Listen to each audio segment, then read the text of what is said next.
Arvind Rai sir is really your real mentor. He has excellent concept base. He plays many roles during your preparation. Sometimes he be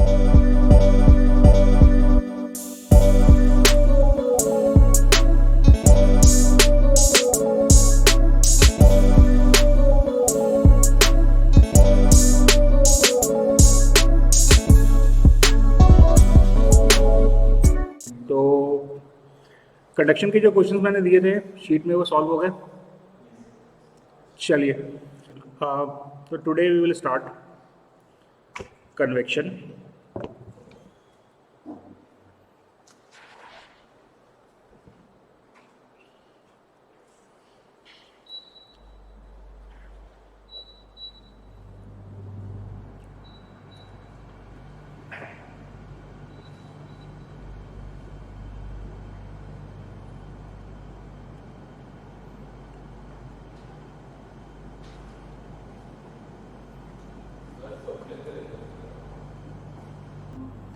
चलिए जी, तो today we will start convection. अब ऐसे जब आप किताब उठा के देखेंगे यू विल फाइंड कि कन्वेक्शन जो है वो सबसे डिफ़िकल्ट टॉपिक आपको दिखाई देगा, क्योंकि lots of mathematical equations and models would be given over there.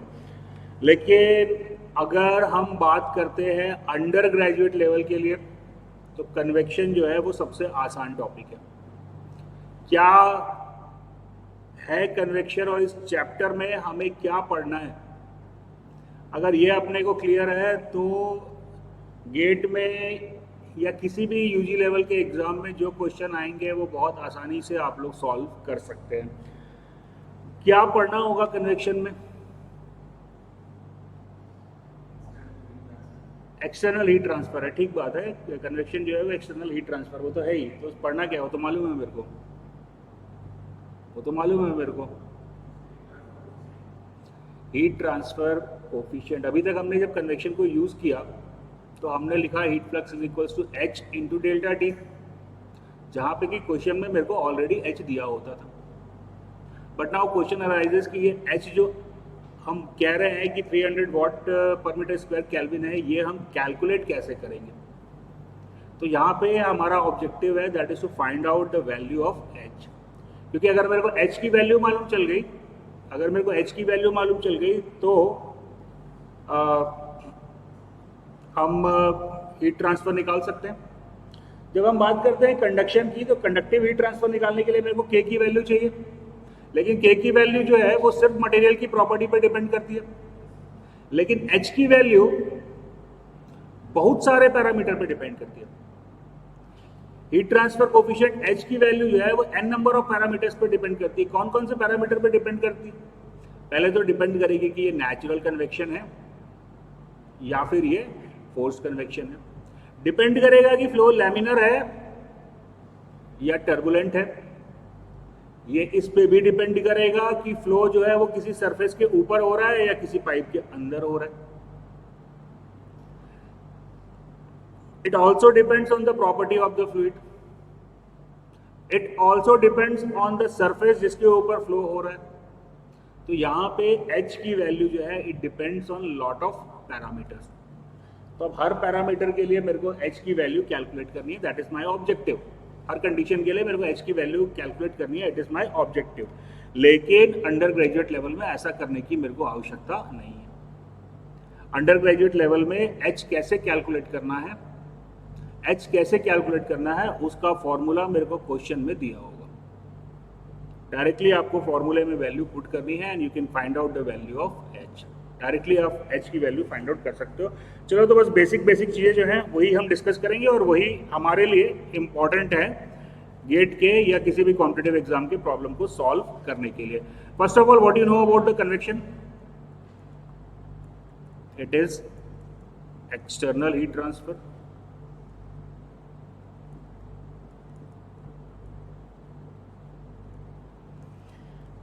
External heat transfer या इसको हम कहते हैं सरफेस हीट ट्रांसफर।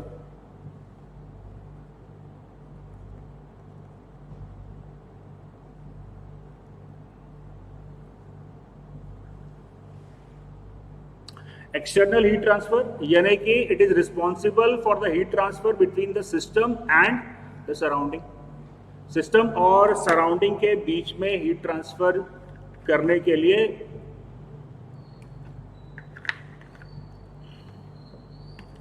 कन्वेक्शन का यूज होता है। जैसे हमने एग्जांपल देखा भी, फिन का एग्जांपल, हमने फिन का एग्जांपल पहले ऑलरेडी देखा हुआ है।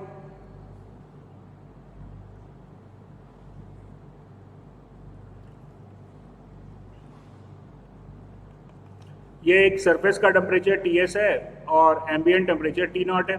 तो सरफेस फिन में 0.1 से 0.2 तक हीट कैसे ट्रांसफर होगी?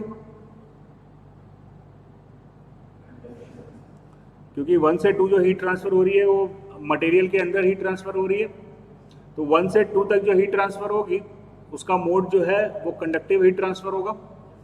लेकिन अब ये फिन से एम्बिएंट को हीट ट्रांसफर, इसका क्या मोड होगा? इसका मोड होगा आइदर कन्वेक्शन और रेडिएशन। Is that clear? तो कन्वेक्शन जो है वो एक्सटर्नल हीट ट्रांसफर है, यानी कि सिस्टम से सराउंडिंग पे होता है। अब ये एक्सटर्नल हीट ट्रांसफर है तो ऑब्वियसली ये जो हीट ट्रांसफर होगा ये सरफेस पे टेक प्लेस होगा। Is that clear? क्या हुआ है? फिन की सरफेस से एम्बिएंट को हीट ट्रांसफर हुआ। तो जब आप कन्वेक्टिव हीट ट्रांसफर निकालेंगे तो you need to calculate the surface area. आपको सरफेस एरिया जो है वो कंसीडर करना पड़ेगा। Is it clear? चलिए, तो ये सरफेस हीट ट्रांसफर हुआ। और तीसरा पॉइंट है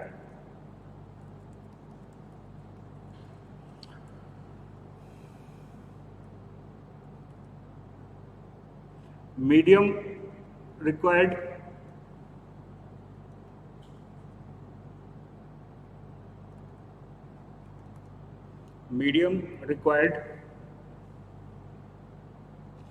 लेकिन सिर्फ मीडियम रिक्वायर्ड इज इम्पॉर्टेंट नहीं है। चौथा पॉइंट है मैक्रोस्कोपिक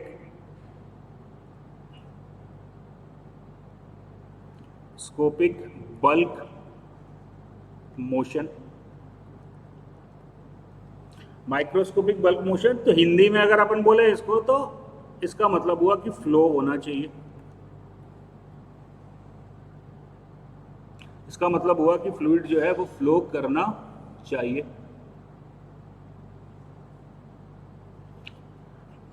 अगर हम एग्जांपल देखते हैं कि फ्लो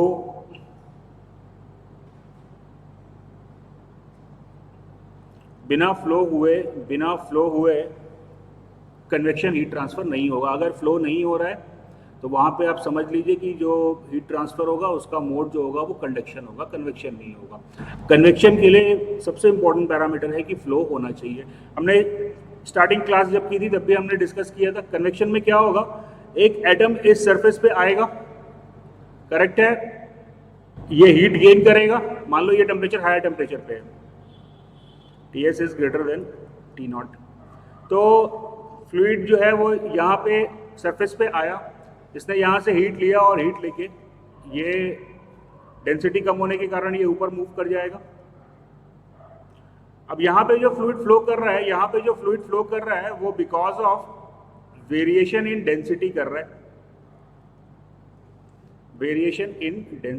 है, ठीक बात है।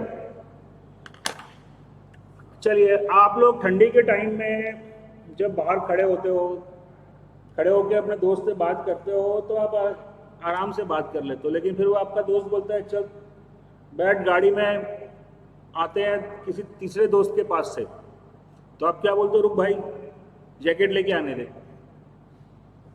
ठीक, खड़े रहते हो तो आप जैकेट कभी पहनते हो कभी नहीं पहनते हो, लेकिन जब आप बाइक पे बैठते हो तो आप जैकेट पहनते हो। ऐसा क्या हो जाता है भाई? क्या बाइक में बैठने से मौसम और ठंडा हो जाता है क्या? नहीं। तो फिर क्यों बाइक पे बैठने में ज़्यादा ठंड लगती है एज कम्पेयर टू कि अगर मैं स्टैटिक पोजीशन पे खड़ा हूँ? सर हवा लगता है ना बाइक में। हाँ, हवा लगता है सर बाइक हवा में। लगता है, ये क्या भाषा होता है भाई? हवा लगता है, पानी लगता है, हवा लगता है, तो क्या हो गया? हवा लगता है तो that is not the reason. हवा लगता है क्या अंतर पड़ जाता है? Microscopic bulk motion. बेटा पहली क्लास में हमने डिस्कस किया था कि कन्वेक्शन जो होता है दो टाइप का होता है। एक जो फ्लो हो रहा है because of the variation of density, उसको हम कहते हैं नेचुरल कन्वेक्शन। और जब आप बाइक पे बैठते हो तो you have a certain velocity, ठीक है। तो यहाँ पे जो मोशन हो रहा है वो फोर्स्ड मोशन हो रहा है, और फोर्स्ड मोशन में जो आपको हीट ट्रांसफर कोफिशिएंट H की वैल्यू मिलेगी that would be higher. Heat transfer coefficient H की वैल्यू जो आपको मिलेगी दैट वुड बी हायर। और यही कारण है कि जब मैं रूम में बैठा होता हूँ और फैन चालू करता हूँ तो फैन मेरे रूम को ठंडा नहीं कर रहा होता है, बस वो नेचुरल कन्वेक्शन को फोर्स कन्वेक्शन में कन्वर्ट कर देता है। वो नेचुरल कन्वेक्शन को फोर्स कन्वेक्शन में कन्वर्ट कर देता है, जिसकी वजह से हीट ट्रांसफर कोफिशिएंट H की वैल्यू बढ़ जाती है, और जिसकी वजह से हमारी बॉडी से होने वाला हीट ट्रांसफर बढ़ जाता है, this point is clear to everybody.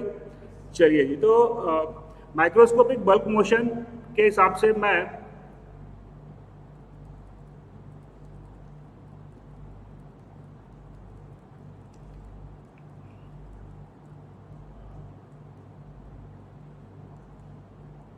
Microscopic bulk motion के हिसाब से I can classify the convection in two parts.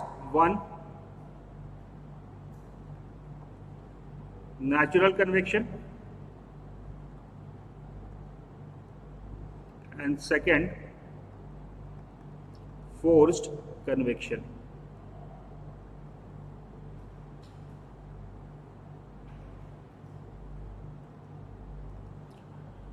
Forced convection, natural convection है तो flow is due to the variation in density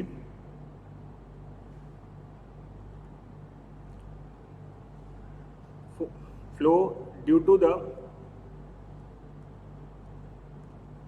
application of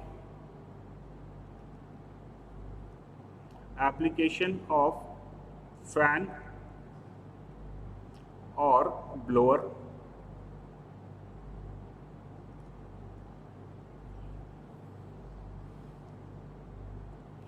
fan और blower. तो बच्चों, force convection करके हम फ्लो जो नेचुरल वे में हो रहा था उसको अब हम कंट्रोल कर रहे हैं।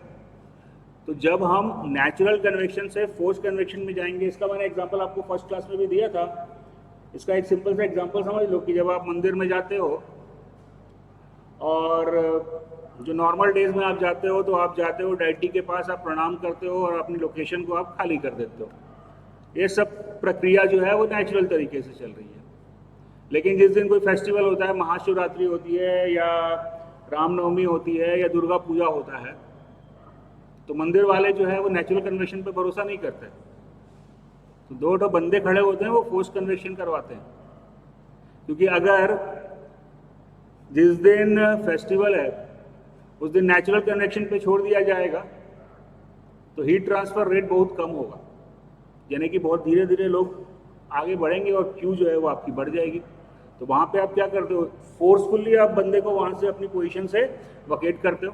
नेचुरल कन्वेक्शन में क्या होता है, बंदा खुद अपनी पोजीशन छोड़ के जा रहा है, जबकि फोर्स कन्वेक्शन में आप क्या कर रहे हो, फोर्स कन्वेक्शन में आप फ्लूइड को फोर्स कर रहे हो फ्लो करने के लिए, आप फ्लूइड को फोर्स कर रहे हो फ्लो करने के लिए। तो इसका एडवांटेज क्या होगा फोर्स कन्वेक्शन का,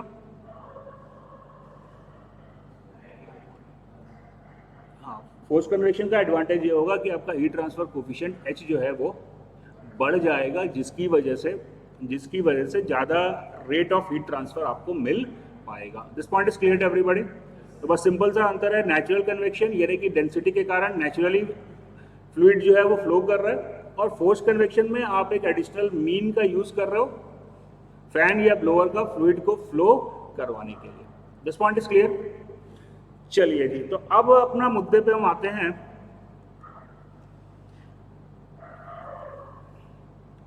that is determination of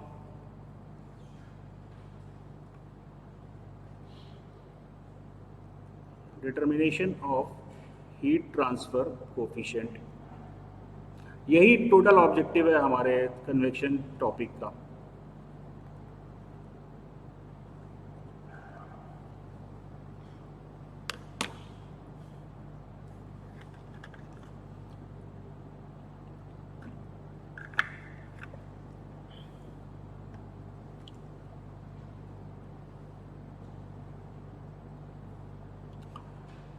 H, heat transfer coefficient H depends on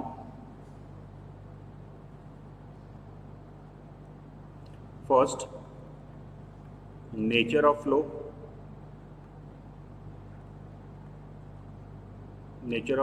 that is turbulent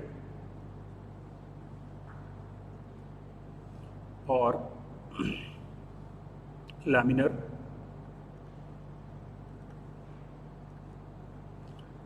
Second, nature of surface,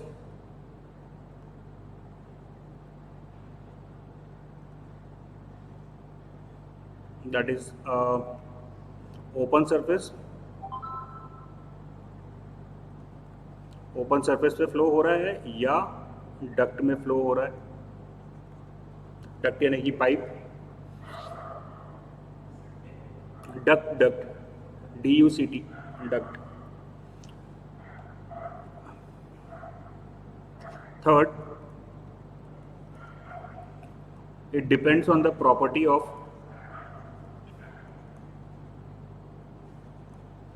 fluid, such as its density, specific heat, dynamic viscosity, compressibility। तो बच्चों H की जो value है ये depend कर, अच्छा one more, temperature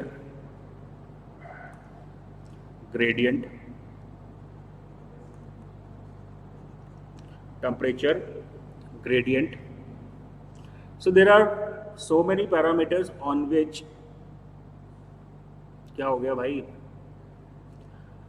there are so many parameters on which the value of H depends. Is that clear? तो बच्चों अब मेरे को H का डिटर्मिनेशन करना है। अच्छा, यहाँ पे एक पॉइंट, 4 पॉइंट के अलावा एक और इम्पॉर्टेंट पॉइंट है।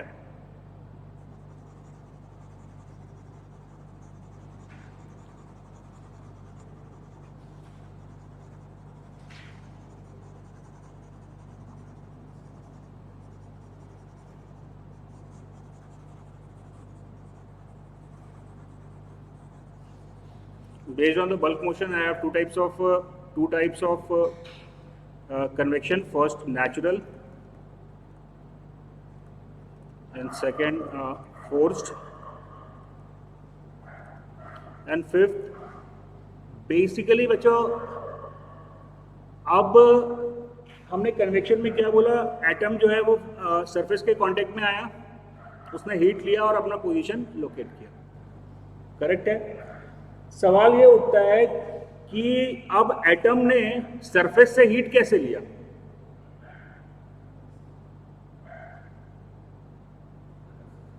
एटम ने सरफेस से कैसे हीट लिया? तो एट द माइक्रोस्कोपिक लेवल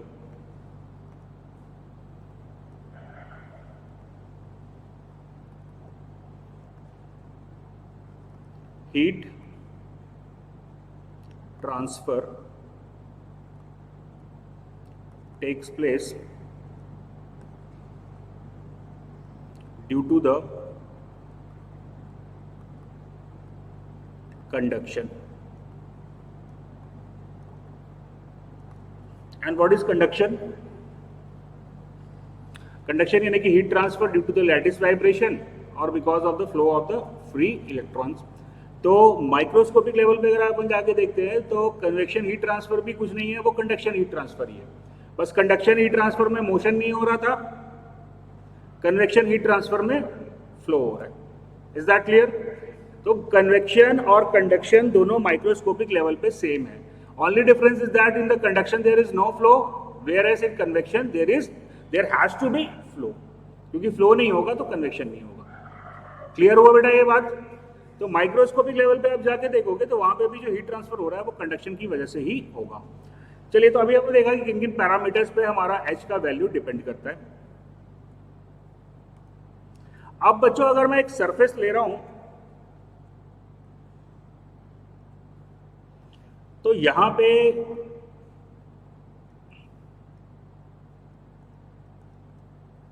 बनेगा एक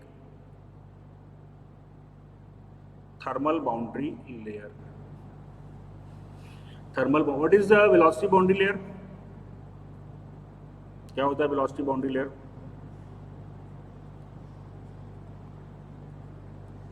ऐसा ना किया करो यार, पढ़ाई बात पे अगर नहीं बोलते हो तो फिर मन दुखी हो जाता है। हाँ,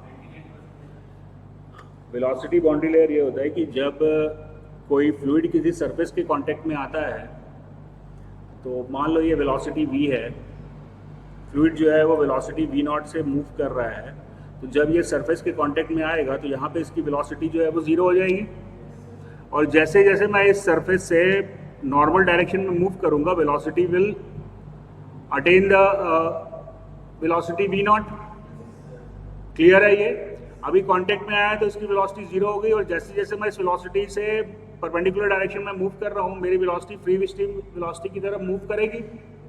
क्लियर हुआ? तो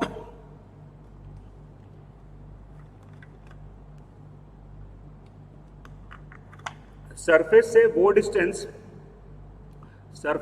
डिस्टेंस जहां पर की velocity 99% of free stream velocity आती है, ये डिस्टेंस डेल्टा, इसे हम कहते हैं हाइड्रोडायनामिक बाउंड्री लेयर, या सिंपली हम इसको बाउंड्री लेयर से रिप्रेजेंट कर देते हैं, बाउंड्री लेयर।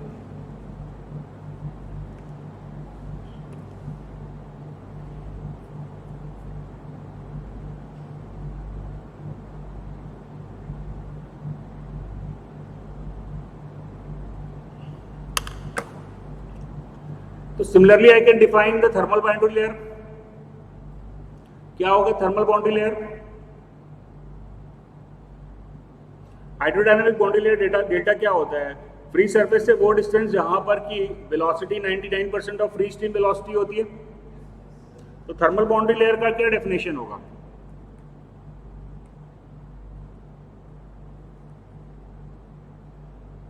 क्या डेफिनेशन होगा यार?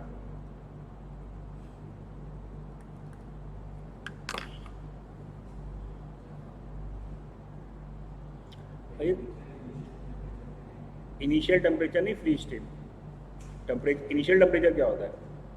यहाँ पे इनिशियल और फाइनल टेम्परेचर क्या है? जहाँ पे टेम्परेचर फ्री स्ट्रीम टेम्परेचर का 99% होगा, वो डिस्टेंस जो है वो थर्मल बाउंड्री लेयर होगी। This point is clear to everybody? बात समझ में आ रही है बच्चों यहाँ तक? अच्छा, अब ये बताओ कि अगर मैं पॉइंट 1 कंसिडर करूं और पॉइंट 2 कंसिडर करूं, क्या दोनों पॉइंट पर मेरे को हीट ट्रांसफर कोफिशिएंट सेम मिलेगा? सेम मिलेगा तो क्यों मिलेगा, नहीं मिलेगा तो क्यों नहीं मिलेगा? नहीं मिलेगा। चलिए, पॉइंट 1 और पॉइंट 2 दोनों जगह पे मेरे को हीट ट्रांसफर कोफिशिएंट जो है वो सेम नहीं मिलेगा। पर काहे नहीं मिलेगा? बाउंड्री लेयर अलग अलग है, मतलब बाउंड्री लेयर का डिस्टेंस अलग अलग नहीं, थिकनेस बोलते हैं उसको। बाउंड्री लेयर की थिकनेस अलग अलग है। हाँ, बाउंड्री लेयर की थिकनेस अलग अलग है। तो थिकनेस अलग अलग हो तो क्या होएगा? हमने लास्ट पॉइंट लिखा कि टेम्परेचर ग्रेडियंट पे भी डिपेंड कर रहा है। करेक्ट है, टेम्परेचर ग्रेडियंट पे भी डिपेंड कर रहा है। और टेम्परेचर ग्रेडियंट जो है वो क्या यहाँ पे और यहाँ पे, कहाँ पे टेम्परेचर ग्रेडियंट ज्यादा होगा? पॉइंट 3 पे कि पॉइंट 2 पे?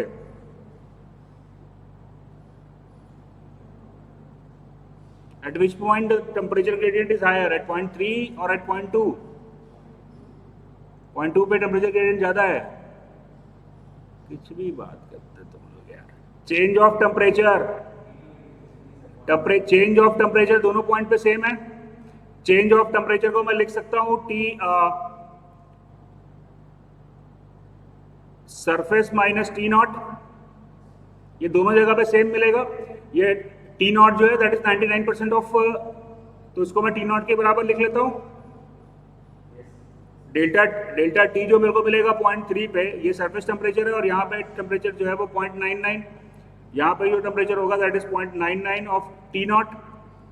यहाँ पे भी वही टेम्परेचर होगा. तो दोनों पॉइंट पे अगर मैं देख रहा हूँ तो टेम्परेचर मेरे को सेम मिल रहा है. Change of temperature that is Ts minus 0.99 T not. यहाँ पे भी मेरे को वही टेम्परेचर मिला, लेकिन यहाँ पे y की वैल्यू कम आ रही है, यहाँ पे y की वैल्यू ज़्यादा आ रही है. तो temperature gradient at point 2 del T by del y at point 3 is less than the temperature gradient at point 2 del T by del y at point 2. Is that clear? तो बच्चों हर point पर पहली बात तो टेम्परेचर ग्रेडियंट मेरा change हो रहा है. हर पॉइंट पे टेम्परेचर ग्रेडियंट चेंज हो रहा है, तो ऑब्वियसली हर पॉइंट पर मेरे को हीट ट्रांसफर कोफिशिएंट अलग अलग मिलेगा. करेक्ट है? और जब हमने हाइड्रोडायनामिक बाउंड्री लेयर पढ़ी थी तो हमने देखा था कि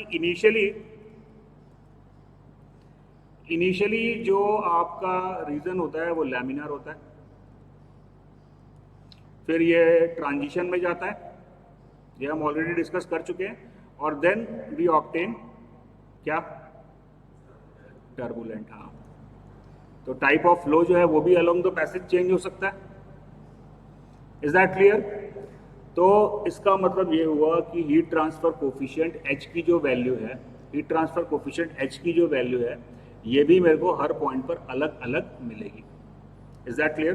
तो हम यहाँ पे कैलकुलेट करते हैं Hx. Hx is known as the local heat transfer coefficient.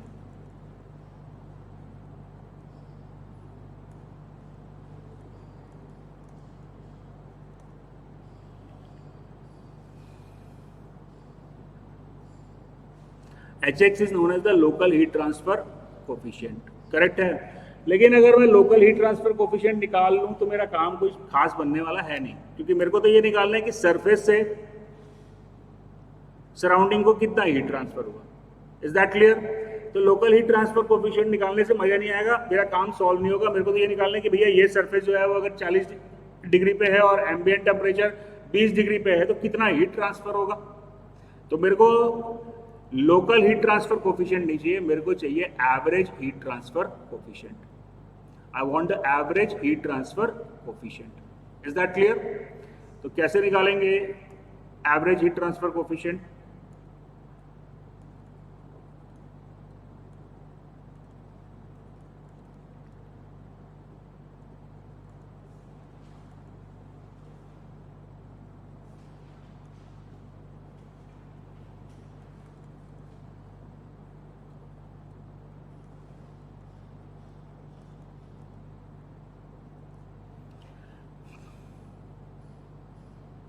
देखो, heat transfer from the surface, यहाँ पे मैंने लिखा H, ये जो H है that is the average heat transfer coefficient into A into Ts minus T not.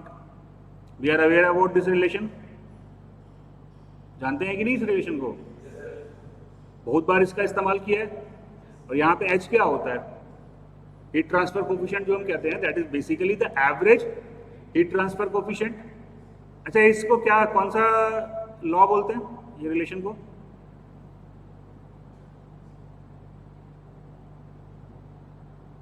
पढ़ते नहीं हो तुम लोग.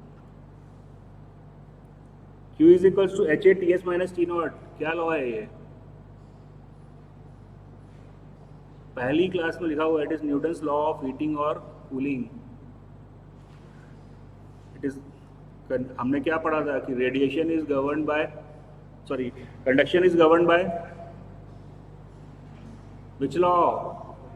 Fourier's law. Convection is governed by Newton's law of heating or cooling. और रेडिएशन के लिए Kelvin Planck. This is known as the Newton's law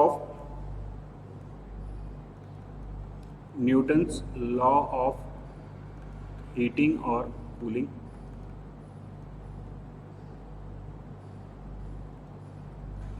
चलिए जी, तो मेरे को मालूम है Q is equals to H A T S minus T nought. Correct है. अब यहां पे अगर अपन रियलिटी में देखते हैं बच्चे, तो H की वैल्यू जो है वो हर पॉइंट पे मेरे को अलग अलग मिल रही है. तो मैं क्या करूंगा, मैं एक एलिमेंट ले लेता हूं, उस एलिमेंट के लिए मैं हीट निकाल लेता हूं dq. करेक्ट है.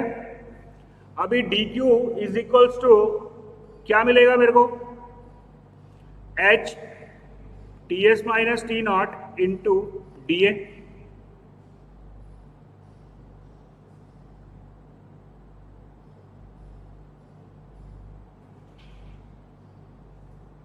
अच्छा, यहां पे एच एक्स होगा.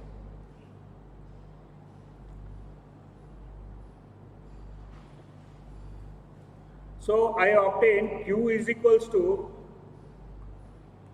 Hx Ts minus T naught dA integration about the surface.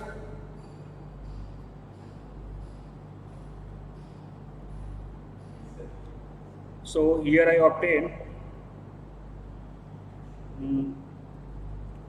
HA Ts minus T naught is equals to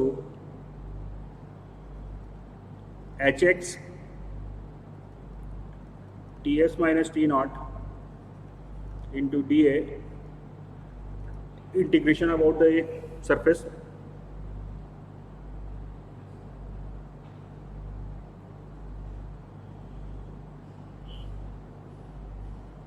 So I obtain H into A is equals to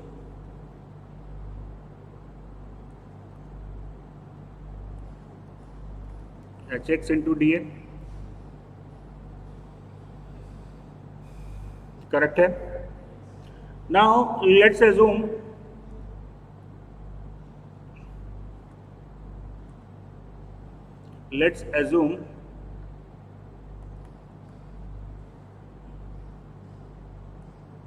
that H only changes in x direction.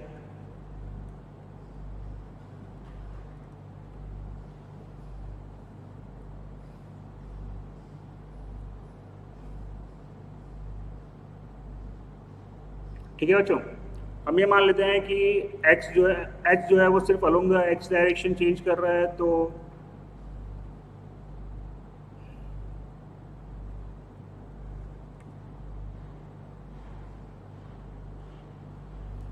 h मेरे को मिल जाएगा w into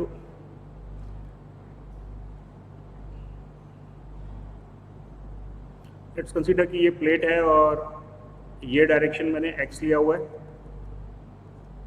और ये इसका length L है और इसका width W है. बात समझ में आ रही है बच्चे? क्लियर है? तो क्या इक्वेशन बनेगा, H A की जगह क्या आ जाएगा, W इंटू L, और इक्वेशन थी मेरे पास में HX DA की जगह क्या हो जाएगा, अभी DA की जगह क्या होगा, W. वेरी गुड, ये मेरे को मिल गया W into dx. Now the integration from 0 to L.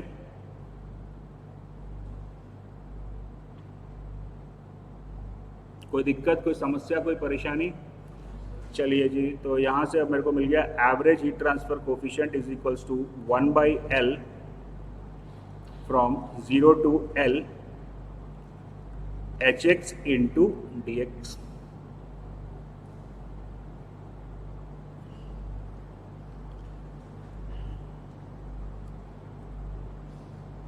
तो अभी ये मान लो ये फॉर्मूला मेरे को यूज करना है, तो क्या इनपुट मेरे को दिया होगा? ये फॉर्मूला यूज करने के लिए क्या इनपुट होगा मेरे पास में? एच एक्स, हाँ यहाँ पे मेरे को बेसिक लेंथ तो दिया ही होगा, साथ में मेरे को जो चाहिए वो चाहिए H as the function of X. Heat transfer, local heat transfer coefficient as the function of X मेरे को क्वेश्चन में दिया होगा, then I can calculate the average heat transfer coefficient. This point is clear to everybody? बच्चे यहाँ तक बात समझ में आई?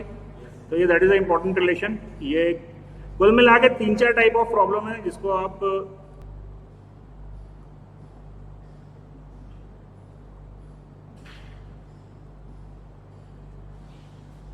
तीन चार टाइप ऑफ प्रॉब्लम है जिसको आप कन्वेक्शन में देख लें। एक तो ये एक क्वेश्चन आ जाता है कि आपको लोकल हीट ट्रांसफर कोफिशिएंट दिया हुआ है, you have to calculate the average heat transfer coefficient. तो बन जाएगा ये सवाल, बन जाएगा ये सवाल। चलिए अब दूसरा सवाल ये आता है कि how to calculate the local heat transfer coefficient.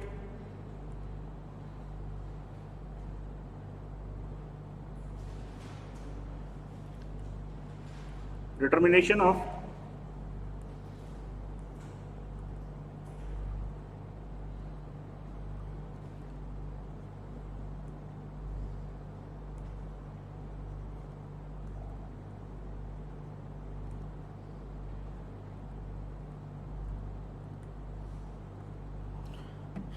ये बहुत इंपॉर्टेंट क्वेश्चन है और बहुत सिंपल सा सवाल है। Local heat transfer coefficient H x मेरे को दिया हुआ है, करेक्ट है, और फ्लूइड की थर्मल कंडक्टिविटी मेरे को दी हुई है। Can you find out a relation?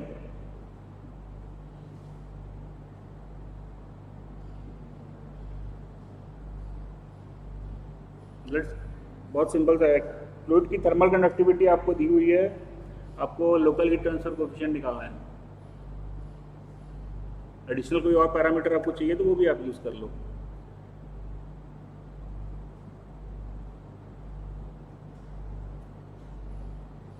चलिए क्या क्या आपको दिया हुआ है? Temperature as the function of Y, temperature as the function of Y आपको दिया हुआ है। You have to calculate H x.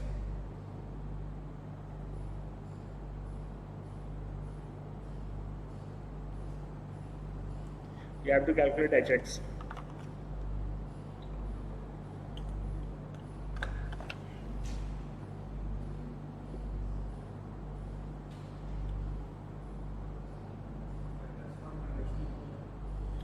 क्या रिलेशन आएगा करो, मेरे को नहीं मालूम, अपना दिमाग लगाओ। चलो मैं एक काम करता हूँ, पहले पढ़ाने से पहले मैं तुमको एक क्वेश्चन ही दे देता हूँ, और थोड़ा सा आपको मालूम है माइक्रोस्कोपिक लेवल पे हीट ट्रांसफर कंडक्शन की वजह से होता है, करेक्ट है, वी नो दैट। तो आगे मेरे को पढ़ाने की जरूरत नहीं है, आप थोड़ा सा दिमाग लगाओगे, आप खुद से सॉल्व कर लोगे क्वेश्चन को, मेरे को पढ़ाने की भी जरूरत नहीं पड़ेगी। पढ़ाने लायक कुछ है भी नहीं इसमें। कहाँ गया यार मेरा शेयर ड्राइव? और ये बहुत इंपॉर्टेंट क्वेश्चन है, कम से कम गेट में मेरे को लगता है 5 से 6 बार ये क्वेश्चन आया है, जिसको आप मेरे बिना पढ़ाए भी खुद से सॉल्व कर सकते हो। मैं क्वेश्चन दे देता हूँ, अभी ऐसे समझ में नहीं आ रहा होगा, क्वेश्चन देख के बन जाएगा क्वेश्चन। अच्छा चलिए जी, सॉल्व करिए इसको, क्वेश्चन को। You can solve by yourself, I am sure. थोड़ा सा अगर आप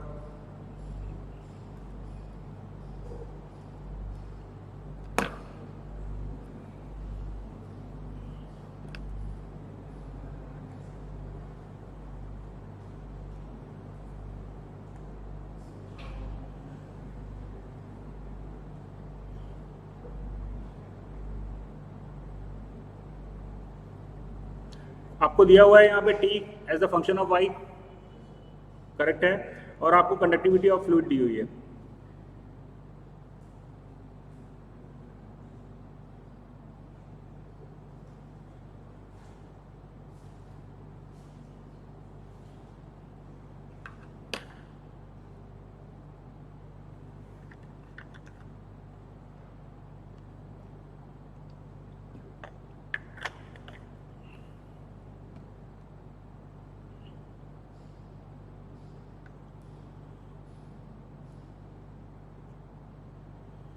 जल्दी कर लिए।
क्या हुआ, समझ में आ रहा है?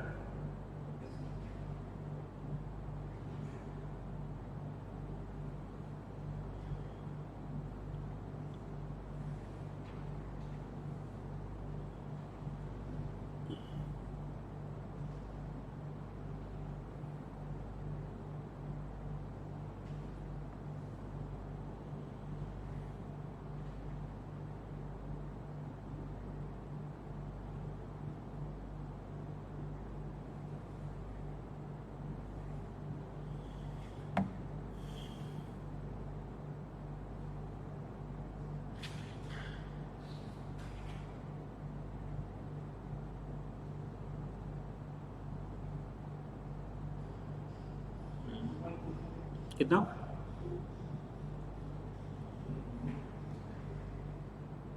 टू।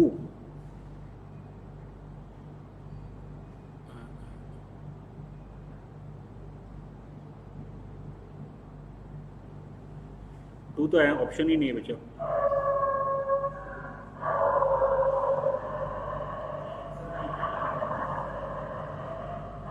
टू ऑप्शन ही नहीं है।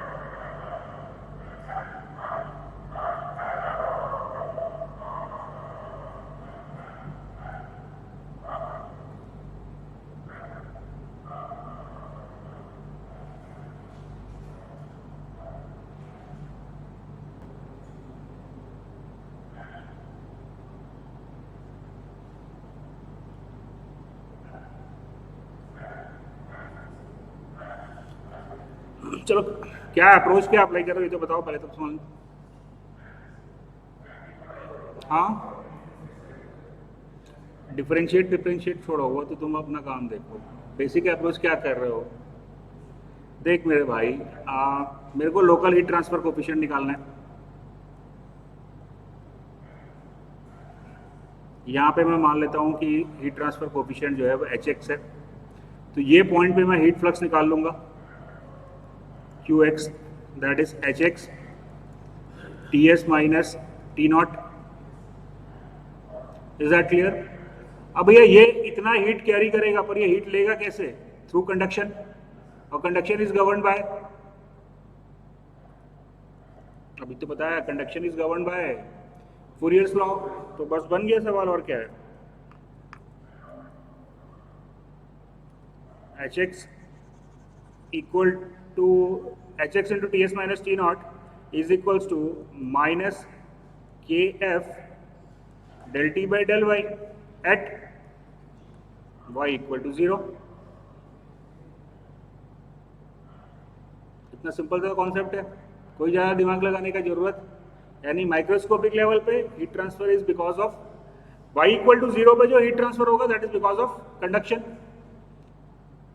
क्लियर है ये? तो हीट फ्लक्स मेरे को मालूम चल गया HX TS minus T0 that is equal to minus KF del T by del Y at Y equal to 0, right? बहुत सारे क्वेश्चन है इसी टाइप के।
डेटा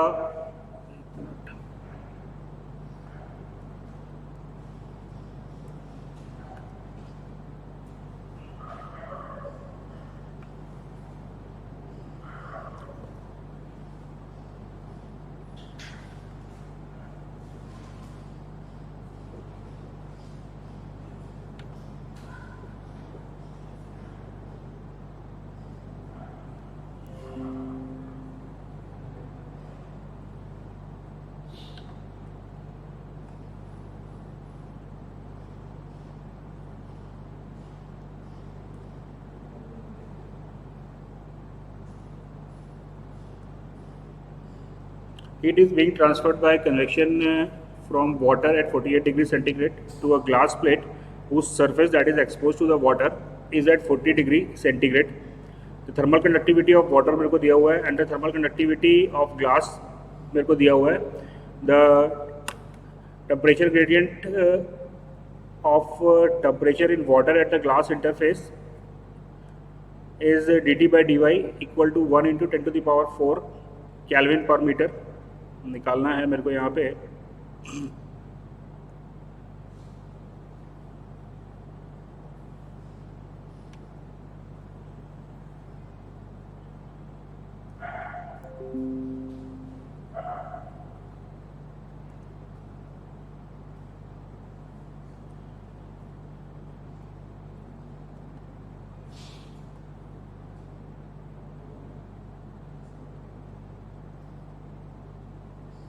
तो मैच कहाँ देख रहे हो आज? मैच कहाँ देख रहे हो आज? क्या नहीं देख रहे हो मोबाइल में? ठीक है, यहाँ पे देखना होगा तो उनको बता देना.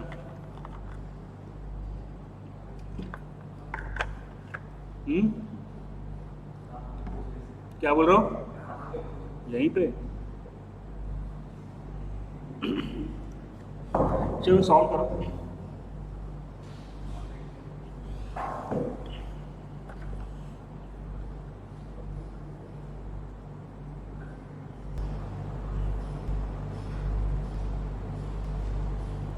चलिए जी, बन गया.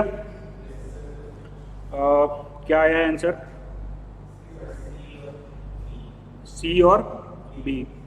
Heat is transferred by convection from water at इतना to a glass whose surface that is exposed to the water is at 40 degree centigrade. The thermal conductivity of water मेरे को दिया हुआ है and the thermal conductivity of glass मेरे को दिया हुआ है. The temperature gradient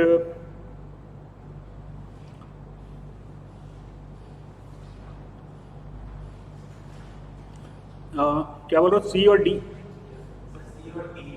सी और डी, सी डी. एक मिनट चेक कर लेते हैं. क्वेश्चन नंबर था ये 8 और 9. 8 और 9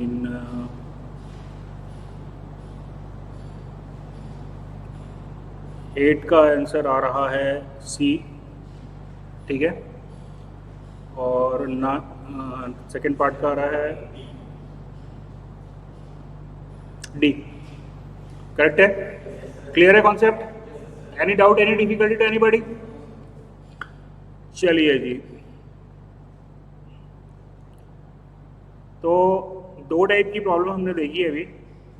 एक average heat transfer coefficient calculate करने के लिए जब मेरे को local heat transfer as the function of X दिया हो. करेक्ट है? दूसरा हमने क्वेश्चन देखा कि how to calculate the local heat transfer coefficient when the temperature gradient and thermal conductivity is given. Is that clear? तीसरा टाइप का question आता है, सिंपल फॉर्मूला बेस्ड क्वेश्चन होता है. डिटर्मिनेशन ऑफ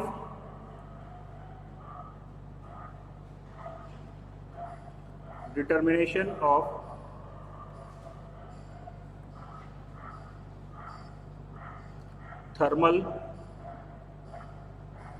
बाउंड्री लेयर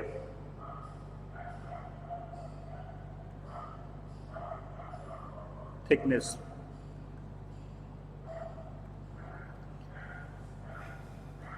ठीक है, एक सिंपल सा फॉर्मूला है, del by del T del by del t equal to PR to the power n, and अगर n नहीं दिया है तो approximately you can take it 1/3.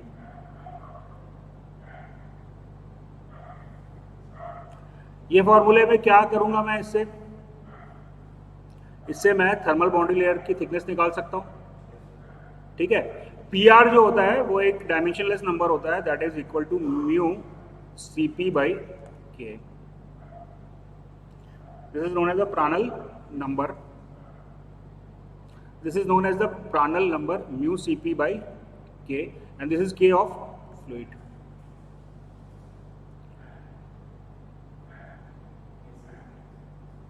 ठीक है, चलिए, तो using that relation I can find out the thickness of the thermal boundary layer. PR निकालने के लिए मेरे को फ्लूइड की प्रॉपर्टी दी हुई है, तो PR निकल जाएगा. How do I calculate delta boundary layer thickness?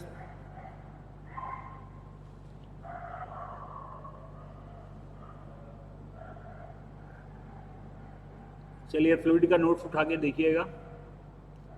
Delta निकालने का फॉर्मूला आपकी किताब में, आपके नोट्स में लिखा हुआ है. आप लोग पढ़ते नहीं हो यार, बड़ा समस्या कर रहे हो आप लोग. फ्लूइड की किताब पलट के देखिएगा, you will find how to calculate the hydrodynamic boundary layer thickness. Is that clear? And it is very very very important. Simple सा क्वेश्चन कम से कम 5 से 7 बार एग्जाम में पूछ चुका है. अब नॉर्मल क्वेश्चन क्या पूछता है कि डेल्टा टी जो है वो डेल्टा से बड़ा होगा या छोटा होगा, तो वो डिपेंड करेगा PR की वैल्यू पे. अगर PR की वैल्यू 1 से ज़्यादा आ रही है तो क्या होगा? If PR is greater than 1, PR is greater than 1 तो क्या होगा? Delta is greater than delta T. Is that clear? अगर PR 1 से ज़्यादा है तो delta is greater than delta T. अगर PR इक्वल टू 1 है तो delta equal to delta T हो जाएगा. यही रिलेशन पूछता है. और उसके बाद if PR is less than 1, delta is less then delta T. Clear है ये? तो these are the 3 types of questions that is asked in the examination. चलिए,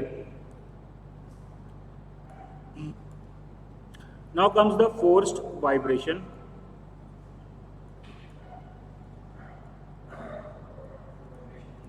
अरे यार sorry, forced convection. forced convection forced convection. चलिए, objective क्या है convection का?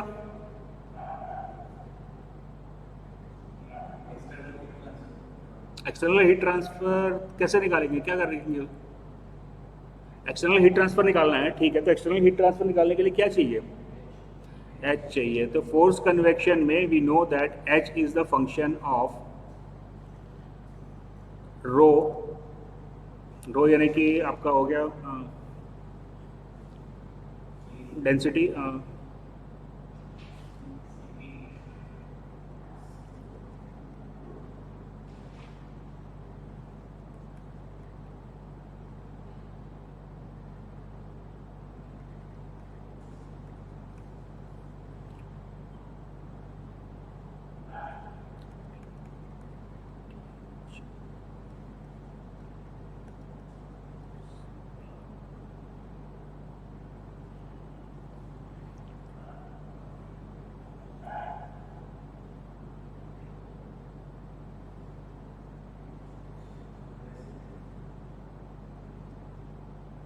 फोर्स कन्वेक्शन में कंप्रेसिबिलिटी नहीं आएगा. Rho V D H mu C P. Characteristic length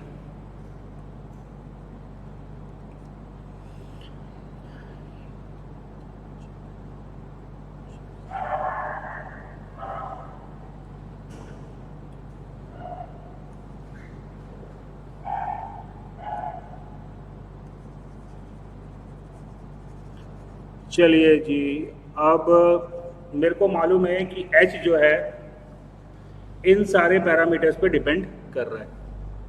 correct है? तो अभी मेरे को h को फाइंड आउट करना है इन सारे पैरामीटर्स के टर्म्स में। तो what is my first step?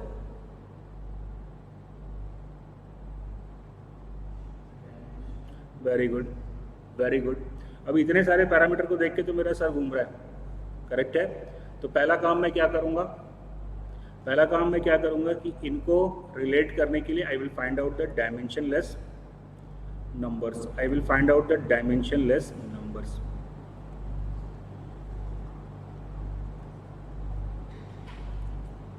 इसको इनके बीच में अगर मेरे को रिलेशन फाइंड आउट करना है तो पहला काम जो है वो मेरे को करना है कि मेरे को डायमेंशनलेस नंबर जो है वो फॉर्म करने हैं। Is that clear? तो कॉपी पेन उठाइएगा and let's try to find out the dimensionless number.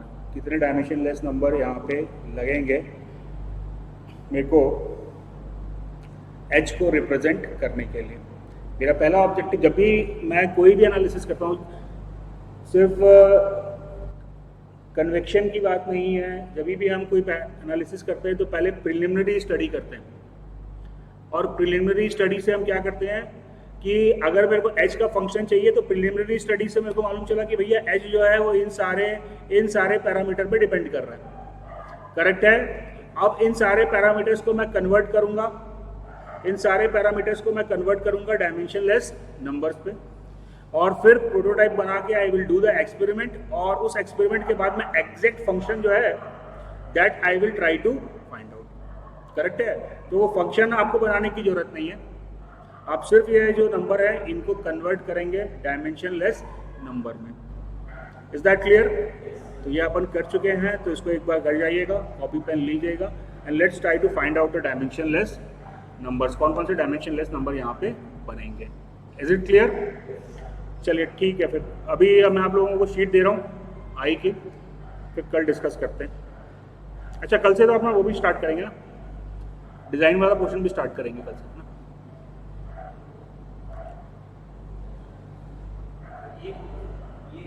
हाँ, ये